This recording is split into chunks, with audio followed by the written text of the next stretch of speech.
Ke informasi lain, usulan dinaikannya harga eceran tertinggi atau HET pada minyak goreng rakyat atau minyak kita oleh pemerintah dikeluhkan masyarakat. Pasalnya, harga jual minyak kita di pasaran saat ini sudah cukup tinggi dari HET yang ditetapkan. Jika terus dinaikkan harganya, kondisi ini akan memberatkan masyarakat.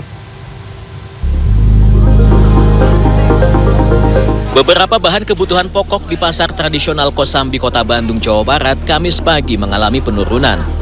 Penurunan harga pada sejumlah bahan kebutuhan pokok ini terjadi sejak 3 hari lalu atau setelah Hari Raya Idul Adha. Menurut salah seorang pedagang, penurunan harga ini terjadi pada cabai.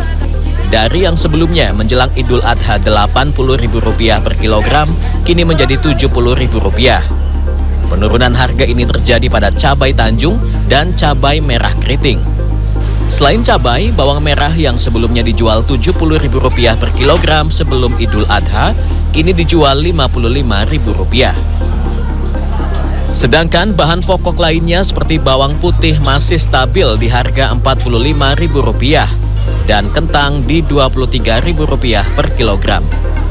Begitu pula dengan ayam, 1 kilogram dijual Rp40.000. Sementara untuk beras, harganya masih stabil yakni Rp13.000 untuk medium dan Rp14.000 sampai Rp17.000 untuk beras premium. Kendati stabil dan mengalami penurunan harga, jumlah pembeli yang datang tidak seramai sebelum Idul Adha.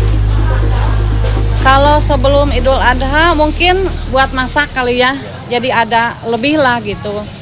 Tapi kalau sekarang sepi lagi, udah dagingnya mungkin udah pada habis ya, udah masak mungkin gitu.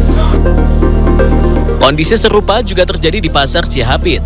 Harga cabai dan kentang yang sebelum Idul Adha mengalami kenaikan, pada Kamis pagi harganya sudah turun. Cabai Tanjung dan merah keriting yang sebelum Idul Adha dijual Rp100.000 per kilogram, kini turun menjadi Rp80.000 per kilogram. Sedangkan kentang yang sebelumnya dijual Rp25.000 turun menjadi Rp22.000 per kilogram. Begitu pula dengan bawang bombay yang sebelumnya dihargai Rp65.000 per kilogram, kini menjadi Rp60.000. Bawang merah mah enggak naikkan, masih stabil. Berapa harganya?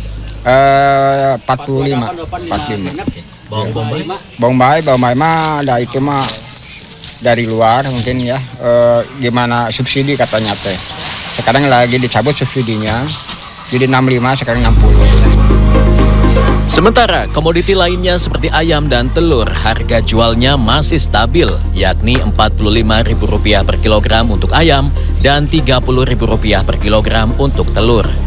Meski beberapa kebutuhan bahan pokok cenderung mengalami penurunan, harga tersebut masih dirasa tinggi. Sekarang sih udah dikurangin dikit ya, karena kan makin sini makin mahal. Terus udah gitu ya harus pinter-pinternya gimana kita, jadi kita ngurangin belanja-belanja bumbu dapur ini. Enggak sih, karena sesuai kebutuhan aja ya. Jadi memang karena nggak biasa beli banyak, jadi biasanya beli bawang 5.000-an gitu kan, cabai 5.000-an, ya udah seadanya aja gitu. Walaupun harga lagi naik kan kadang jadi lebih sedikit ya. Jadi pinter-pinter ngolahnya aja sih. Baik pedagang maupun pembeli berharap komoditas yang harganya masih tinggi bisa segera turun. Zai Ul Haq, Rusman Rusmana, Bandung, Jawa Barat.